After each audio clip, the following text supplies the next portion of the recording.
Apa definisi bangkai? Hewan yang mati tidak disembelih.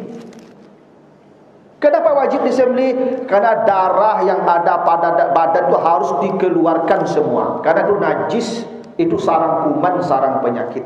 Itu maka hewan kalau mau dimakan wajib darahnya dikeluarkan. Itu makanya bangkai dan darah itu berdekatan.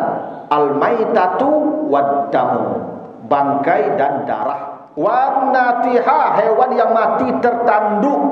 Nah, kalau sekarang tertabrak, misalnya Bapak Ibu jawi ditabrak oto, ditabrak pusuh, Pak. Di pesisir kan banyak jawi di jalan itu, Pak. Ya. Nah, tantak jawi kok, Pak. Kadang jawi kok tantak di pusuh, Pak. Tapi jawi kok lama dekonya halam menggeletong-geletong yang gelepar-gelepar dia, hampir mati. Itu didabih, tidak boleh dimakan. Walaupun tadi disembelih. Kenapa? Dia sudah pasti mati, tidak disembelih pun dia mati. Jadi matinya bukan karena sembelihan, karena tabrak. Jangan Bapak Ibu, rugi buat dabih capek kan bisa dipakai, bisa dijual tuh. Haram tuh, Pak. Menjual bangkai namanya tuh. Tak ada cerita rugi Ustaz sekian juta tu, tak akan didabih. Tak, haram. Karena dia matinya bukan disembelih. Kecuali ketika ditabrak dia masih bisa berdiri, lalu dia jatuh-jatuh, itu masih sadar dia tuh disembelih, betul dia matinya disembelih. Ini dia sudah tak sadarkan diri, udah begini-begini. Maka disembelih, itu dijual dagingnya, menjual bangkai. Itu ba'al Ustaz, tidak ada sakit nama itu, sudahlah, kuburkan saja lagi, buang. Betul? Tidak boleh memakan hewan yang mati tertabrak, atau bahasa Al-Qurannya wan-natihah, mati ditanduk.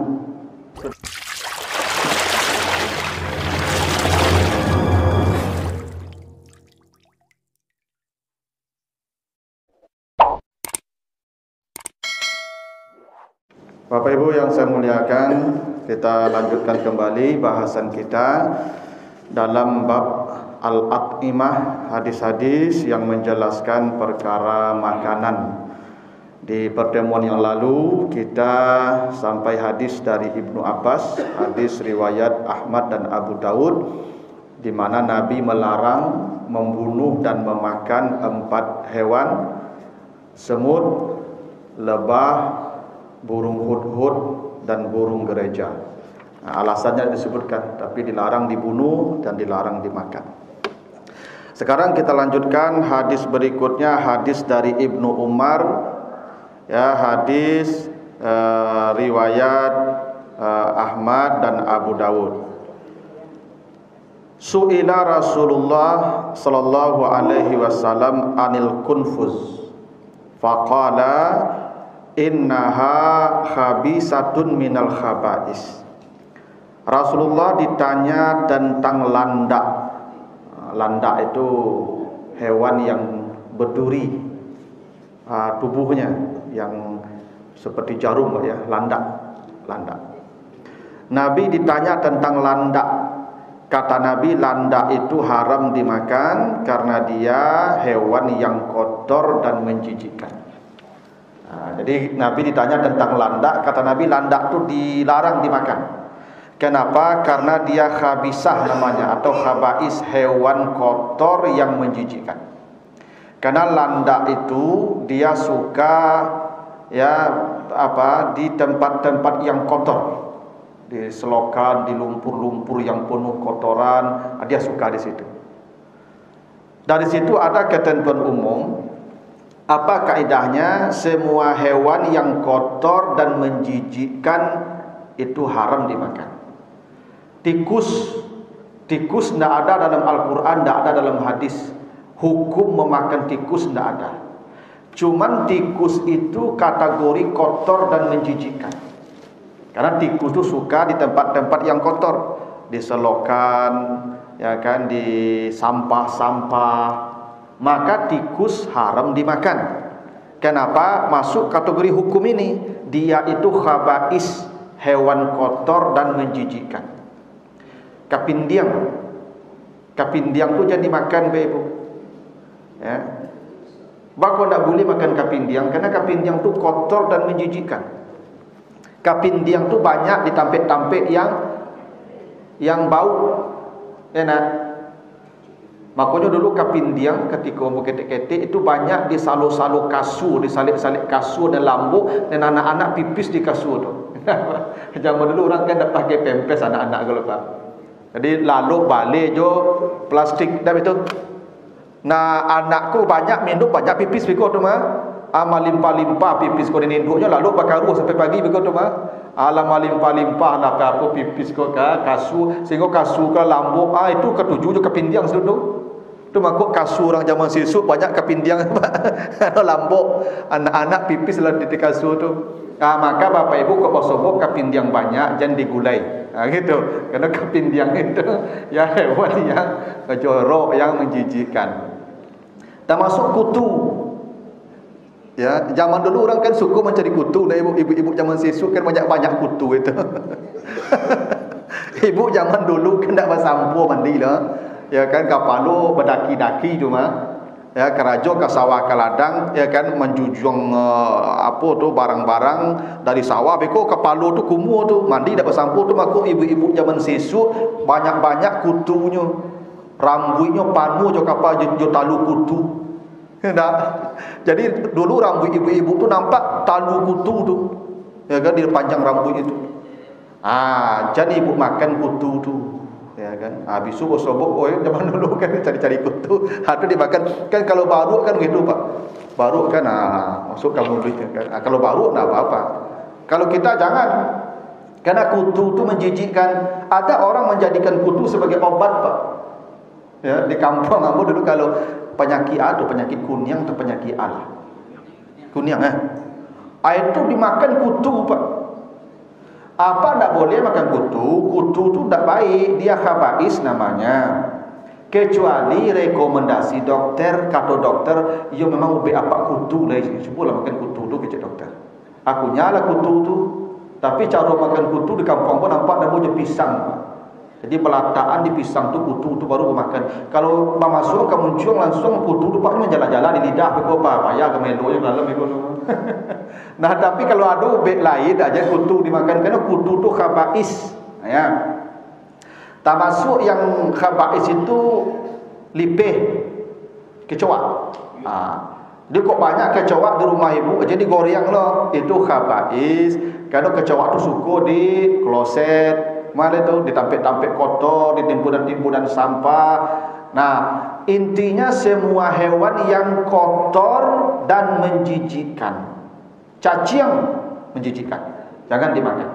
Lintah menjijikkan, karena lintah itu dia suka menghisap darah dan dia suka ya hinggap di tempat-tempat kotor. Itu lintah begitu. Maka lintah termasuk khabais. Jadi di sini berlaku kaidah umum. Nabi hanya menyebutkan satu hewan namanya kunfus. Kunfus itu landak. Ketika Nabi ditanya bagaimana hukum memakan landak, kata Nabi dilarang dan tidak boleh karena dia hewan kotor dan menjijikkan. Nah di situ berlaku kaidah umum, semua hewan yang kotor dan menjijikkan itu haram hukumnya dimakan. Walaupun tidak ada sebutannya dalam ayat maupun dalam hadis, berlaku kaidah umum. Ilatnya menjijikkan dan kotor, haram. Gitu. Lalu hadis berikutnya, naha Rasulullah sallallahu alaihi wasallam anil jalala wa albaniha. Ini hadis An-Nasa'i dan At-Tirmizi. Rasulullah melarang memakan hewan yang suka makan kotoran dan meminum susunya. Itu makanya kemarin saya katakan kenapa keledai diharamkan. Keledai kampung nih, al-humur al-ahliyah namanya, karena keledai kampung itu suka menjilat-jilat kotoran. Jadi kata Nabi, semua hewan yang makan kotoran maka haram dimakan. Dia makanannya najis. Maka disitulah kita tidak boleh memberi hewan ternak makanannya najis. Seperti yang kemarin saya ceritakan, ikan sengaja dikasihkan bangkai, ikan sengaja dikasihkan kotoran manusia, itu tidak boleh. Memasukkan lele ke septic tank tidak boleh. Itu sengaja bagi makanan kotoran namanya, Bapak. Bahwa dia makan kotoran itu terserah dia. Kalau dia menemukan kotoran di sungai itu dalam air, itu dia makan itu tidak ada masalah. Tapi sengaja memberi makanan najis kepadanya dilarang. Makanya Nabi melarang hewan yang makanannya najis, makanannya kotoran, bahkan minum susunya pun dilarang. Walaupun ikan secara prinsip asalnya halal, apapun makanannya asalkan dia jenis ikan itu halal, cuman tidak thayyib. Kan kita disuruh tidak hanya makan yang halal, Pak, tapi juga makan yang baik, halal lagi baik. Ikan yang dikasih makanan kotoran bukan tidak halal, cuma tidak baik saja karena makanannya najis, begitu. Jadi hewan kalau makan kotoran tidak boleh dimakan. Lalu hadis berikutnya, ukila ad-dabbu ala ma'idati Rasulillah. Ini hadis Bukhari Muslim, hadis dari Ibnu Abbas. Itu Nabi ketika makan di meja makannya, maksud di hidangannya, bukan di meja makan, di hidangan Nabi itu dimakan oleh para sahabat biawak, dan Nabi membiarkan sahabat memakan biawak.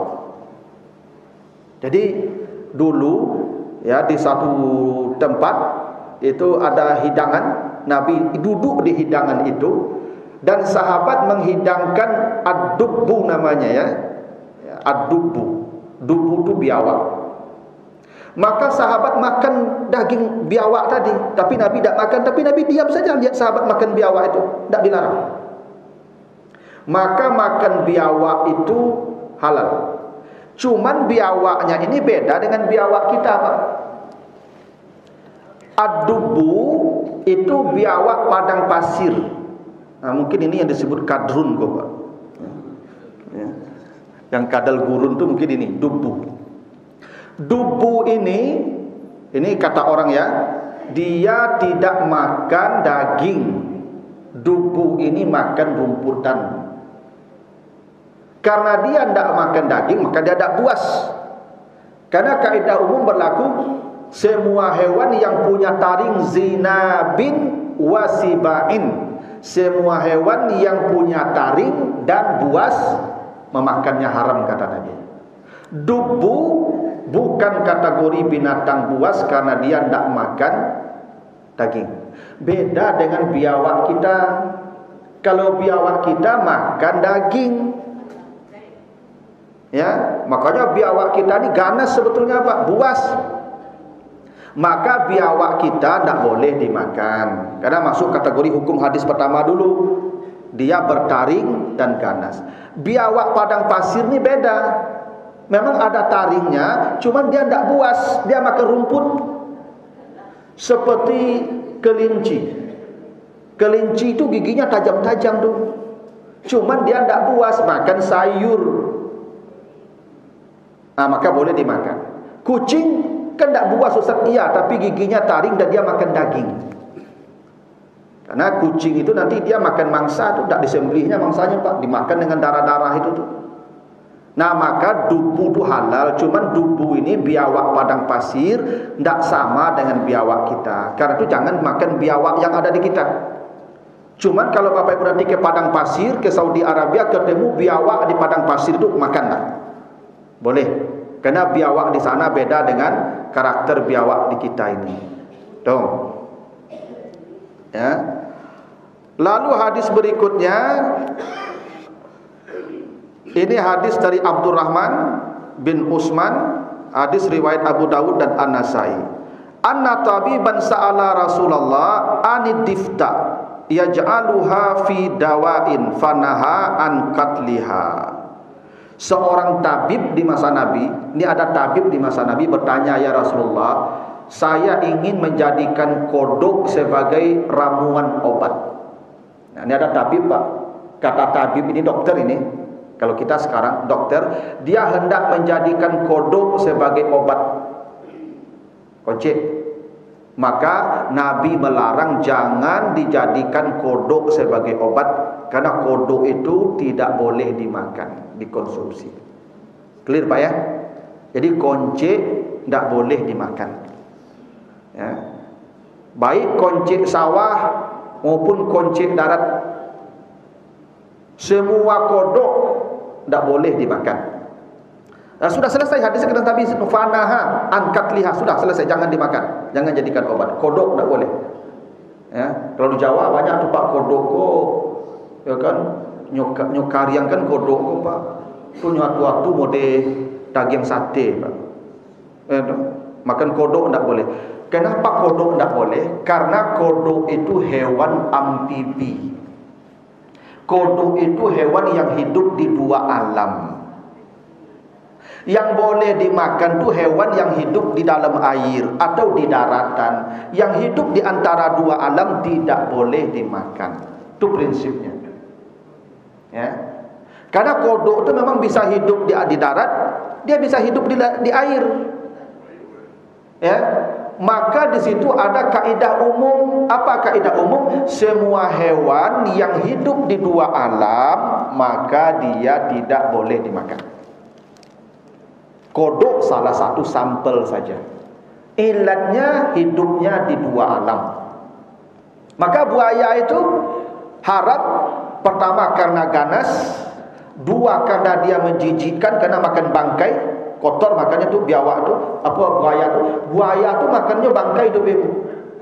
Ya suku makan bangkai buaya itu tuh. Kenapa buaya suka makan bangkai? Karena buaya tuh tidak punya, mohon maaf, tidak punya anus. Jadi kalau makan bangkai lebih cepat busuknya di dalam tu, maka buaya tu kalau buang airnya kamu luik balik. Buaya tu tak pakai anus pak. Buaya tu kalau makan dia pembuangannya ke mulut. Tu makanya amuk buaya ku busuk. Kalau buang airnya lewat mulut pak.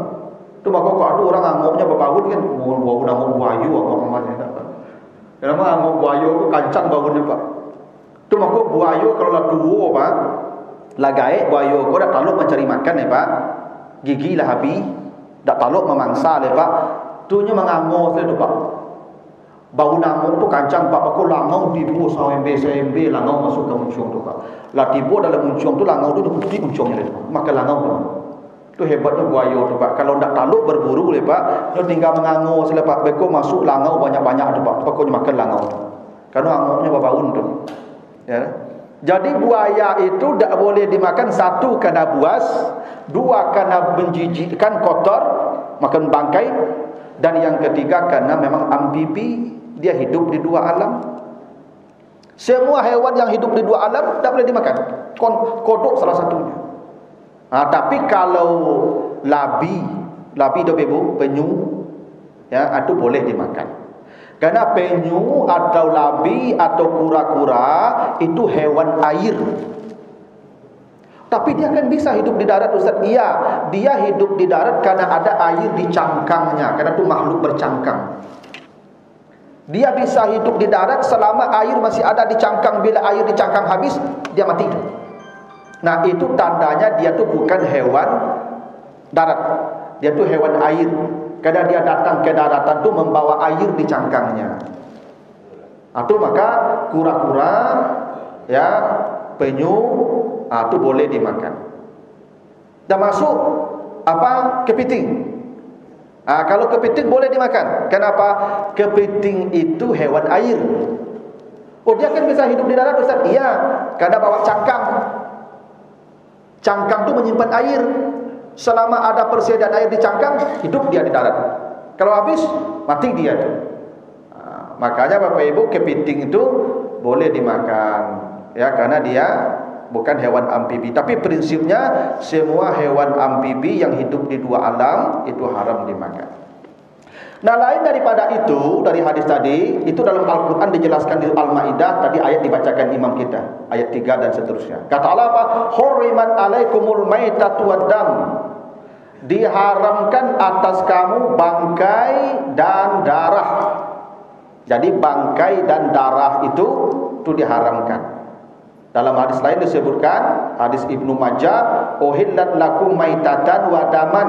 Hanya ada dua bangkai dan dua darah yang dihalalkan. Apa dua bangkai yang dihalalkan? Al-hud wal jarad, ikan dan belalang. Jadi ikan tidak perlu dibunuh, tidak perlu disembelih, dia halal dimakan. Daman, dua darah yang boleh dimakan. Al-kabid wattihal, hati dan limpa. Hati itu darah tu Pak. Makan hati, hati itu darah itu. Limpa itu darah itu. Cuma yang dua itu boleh dimakan.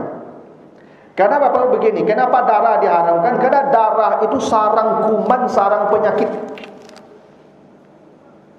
Itu kenapa hewan yang tidak disembelih disebut bangkai haram dimakan. Apa definisi bangkai? Hewan yang mati tidak disembelih. Kenapa wajib disembelih? Karena darah yang ada pada badan itu harus dikeluarkan semua. Karena itu najis, itu sarang kuman, sarang penyakit. Itu maka hewan kalau mau dimakan wajib darahnya dikeluarkan. Itu makanya bangkai dan darah itu berdekatan. Al-maitatu wad-damu, bangkai dan darah. Jadi kalau hewan mati tidak disembelih berarti darah di tubuhnya ada. Haram dimakan. Memakan darah itu haram. Itu makanya umat Islam ini bersih. Umat Islam tidak akan datang penyakit. Kenapa? Makanannya bersih. Kalau yang lain tidak disembelih, Pak. Ya. Karena bagi mereka darah itu justru enak. Di beberapa tempat katanya, Pak, darahku dibuat seperti agar-agar.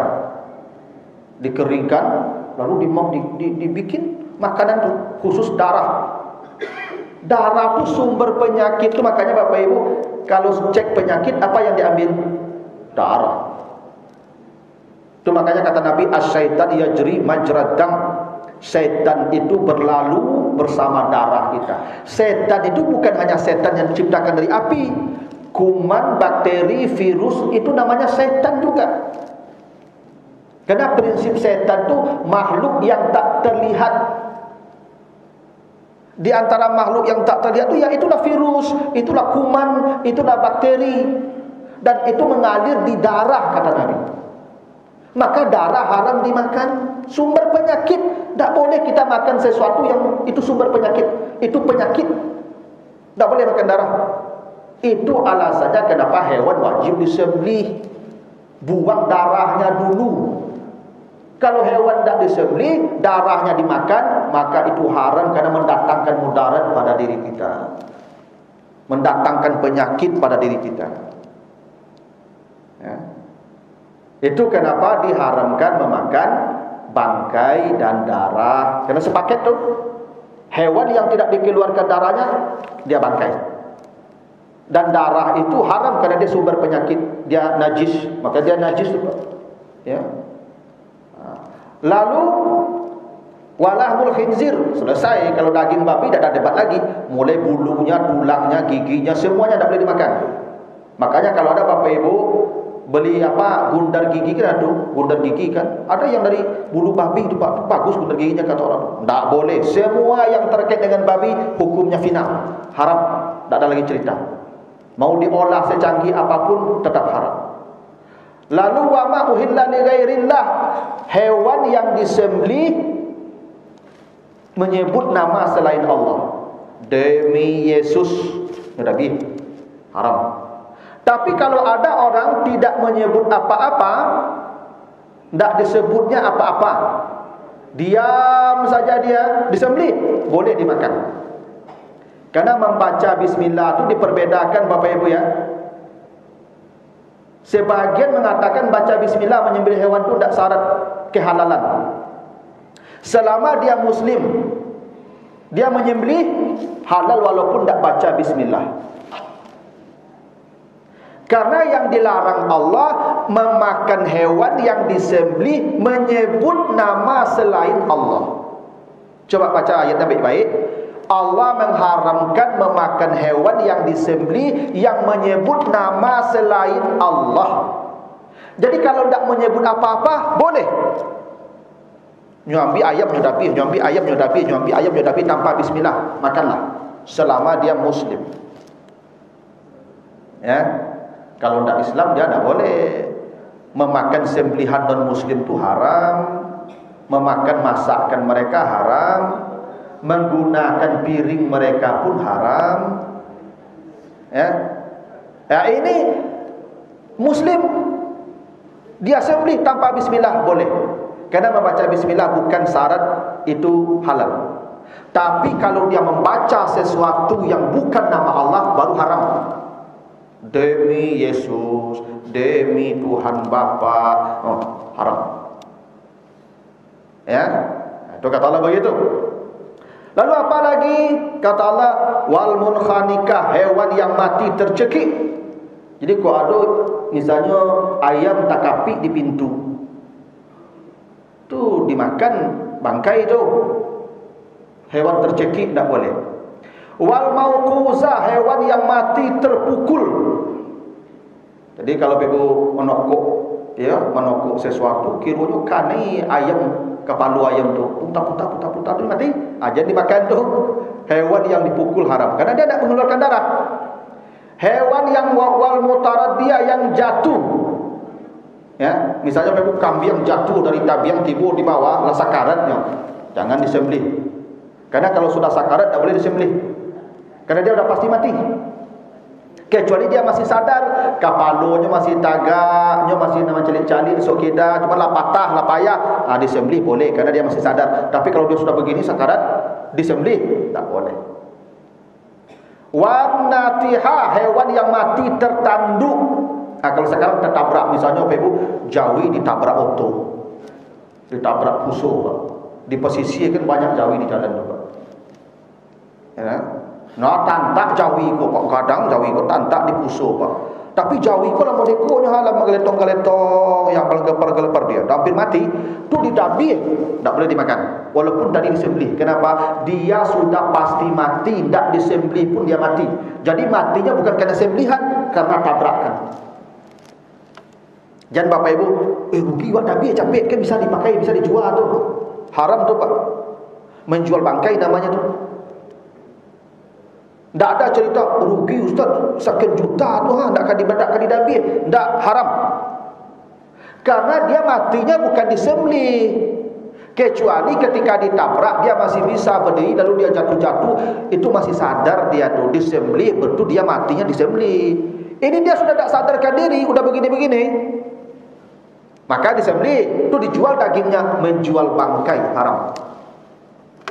Itu ba'al ustaz, itu tak rasaki nama itu, sudahlah, kuburkan saja lagi, buang. Tak boleh memakan hewan yang mati tertabrak, atau bahasa Al-Qurannya wan natihah, mati ditanduk. Itu tak boleh. Ya. Nah, kadang-kadang itu tu pak, ada telinde ayam dulu donda kan, tu dah biar, ya kan, sayang. Kalau lah telinde itu sudahlah, kalau jelah menggeletok, sudah menggelepar sudah, berarti dia sudah bangkai statusnya, sudah mati dia tu. Lalu wama akala sab'un illa mazakatum, hewan yang dimakan hewan buas. Jadi ibu ayam atau kambing ditangkap harimau, tapi ini masih ya belum mati betul, tapi hewannya diterkam binatang buas, jangan dimakan. Kecuali bapak ibu nanti ada ayatnya melepaskan anjing, tapi baca bismillah, anjingnya anjing terlatih. Lalu dia bawa binatang mati pulang, kambing hutan, itu boleh dimakan, bersihkan bekas giginya, karena itu hewan yang terlatih. Ini buas, maka memakan sisa hewan buas tidak boleh. Misalnya pak, kabau, kalau dulu kan kabau diletak di tanah padang saja, lalu dimakan harimau kabau ko pak, saketiknya makannya pak, pau saja makannya, itu nyepai harimau boleh, maka sisanya tidak boleh dimakan, haram. Ya karena dia sisa binatang buas, tak boleh dimakan, haram. Wa ma zubiha 'alan nusuk, dan apa yang kamu sembelih untuk sesembahan berhala. Zaman sisuk pak, kok kamu buat pondasi rumah, badarahi dulu pak, ya nak, badabi ayam dulu nak. Ayam yang disembelih untuk membuat pondasi rumah itu, mendarahi tanah itu haram dimakan. Ya karena ayam itu kesyirikan. Itu namanya wa ma zubiha 'alan nusuk wa antas taqsimu fil azlam, haram memakannya itu. Dulu orang pak, kalau kamu naik kudo-kudo rumah itu pada bilu ayam itu pak, maka ayam yang disembelih naik kudo-kudo itu haram. Itu disebut wa ma zubiha 'alan nusuk namanya, yang disembelih untuk niat keberuntungan. Supaya beruntung hidup awak, supaya rumahku diberkahi, tidak ayam. Supaya rumahku jauh dari gangguan-gangguan makhluk, tidak ayam. Itu makanya mazubiha alan nusuk, supaya nasibnya baik, dia nabi ayam gua nusuk namanya itu. Supaya kalau ayam ini disembelih di sini didarahi gua, supaya nasib awak di rumah ku elok. Itu namanya alan nusuk. Maka hewan itu haram dimakan. Jadi Pak Yusuf, kalau kau ambil pondasi rumah, kalau kau naik kudu-kudu rumah, jangan didarahi loh. Kau mendabi ayam niatnya untuk memberi makan orang, syukur nikmat, tidak ada hubungannya dengan naik kudu-kudu, tidak ada hubungannya dengan mencacah tanah. Kau di kampung banyak cukup Pak. Ya, mau ambil pondasi rumah wajib mendabi ayam dulu. Ya, maka ayam itu menjadi haram. Bahkan anehnya Pak, membangun masjid pun begitu juga orang. Ketika mau menggali pondasi masjid, disembelih pula ayam di sana. Maka itu syirik dan haram dimakan. Ya, termasuk Pak, aduh nampak deh Pak, orang menaik kudu-kudu Pak, bergantungnya pisang sesikit apa satadan deh Pak. Itu pisang tuh haram dimakan tuh. Karena pisang itu lah menjadi objek kesyirikan. Sama ada sesajen secajar. Ini kan ada sesajen nih kalau di Jawa namanya Pak. Ya sama lah dengan itu. Makanan yang dipersembahkan kepada ya kekuatan-kekuatan yang diyakini selain Allah. Sama Bapak Ibu. Kenapa mendabi ayam? Karena ada kekuatan selain Allah. Maksudnya minta ayam itu cerita itu, minta darahnya. Kalau tidak besok celaka di rumah. Nah itu yang diharamkan oleh Allah. Nah, apa saja kemudian yang dihalalkan, nanti di ayat yang keempat dan berikutnya kita akan lanjutkan pembahasannya. Begitu dulu Bapak Ibu. Mudah-mudahan ada manfaatnya, lebih kurang mohon maaf. Subhanakallahumma wa bihamdika, asyhadu an la ilaha illa anta, astaghfiruka wa atubu ilaika. Wassalamualaikum warahmatullahi wabarakatuh.